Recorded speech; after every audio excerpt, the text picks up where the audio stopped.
Welcome back. Doctors at Nemours Children's Hospital in Delaware are treating a common spine condition with something called magic rods.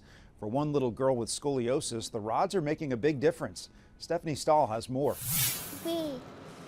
7-year-old Sadie Mears has a lot to cheer about. Despite having scoliosis, a curved spine, she's able to move freely.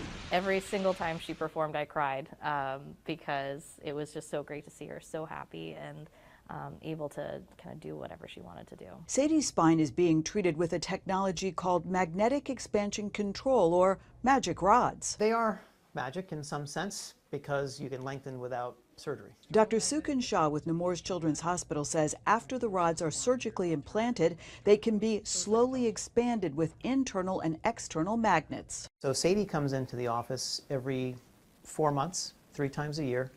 We apply the magnet that talks to the internal magnet, the rods grow, and she goes back to school. It's less invasive than traditional scoliosis treatments, which often involve body casts and surgeries. It's all related to quality of life. If we can keep the surgical episodes to a minimum, they get less trauma, they get less pain, and it's less intrusive on their life, and they can go to be a kid again. And this is one busy third grader. There's no pain. Sadie also has Sotos syndrome, which causes developmental challenges. But in addition to being on a special cheering squad, she's playing softball. It's just about having fun and trying your best. She'll eventually need to have a more permanent spinal rod when she's finished growing. Stephanie Stahl, CBS News. More than 300,000 children and teens are living with type 1 diabetes. And now, so is Barbie. A new version of Mattel's iconic doll has type 1 diabetes. Barbie wears an insulin patch and is equipped with a continuous glucose monitor and an insulin pump. Oh my God, the patch. So tiny. The toy maker also released a one-of-a-kind Barbie featuring the likeness of British model Lila Moss, daughter of supermodel Kate Moss, who is living with type 1 diabetes.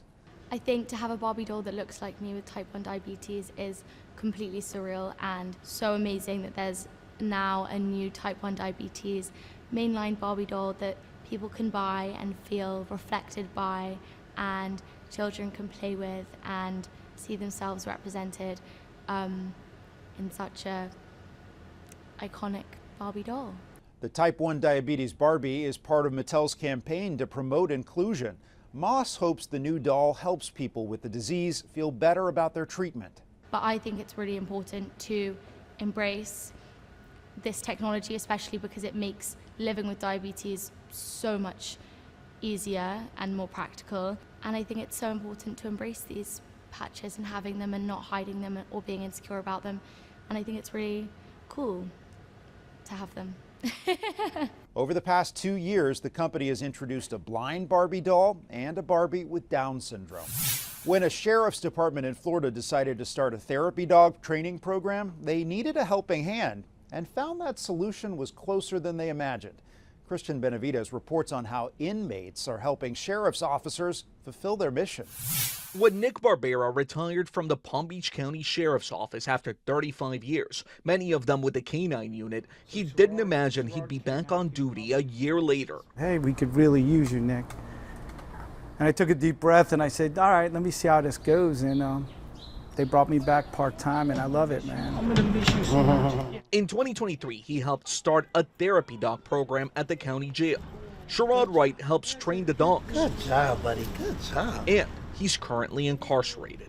Was it something that sort of struck you as, well, I'm behind bars, we're on opposite sides, but we're working together?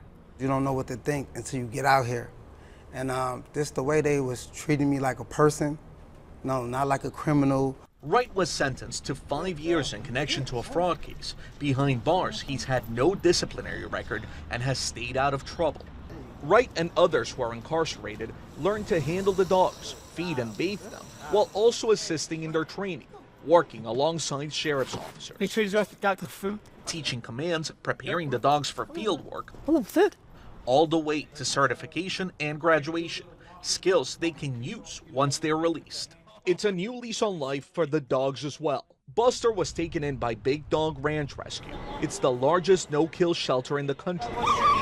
and provides most of the dogs for this program. The animals give emotional support to first responders and crime victims, including to the Sheriff's Department, after 3 of its own died in the line of duty last November. Buster, huh? Yes, sir. Wright attends the dogs' graduation ceremonies, an emotional moment as they are sent off to other agencies. My time here, I don't want it to be wasted. I wanted to make myself better, mentally stronger, and then this was an opportunity for me to get a skill with being a dog trainer. A second chance for the dogs and their trainer. Christian Benavides, CBS News, West Palm Beach, Florida. That's Eye on Health for this week. I'm Bradley Blackburn. Thanks for joining us, and be well.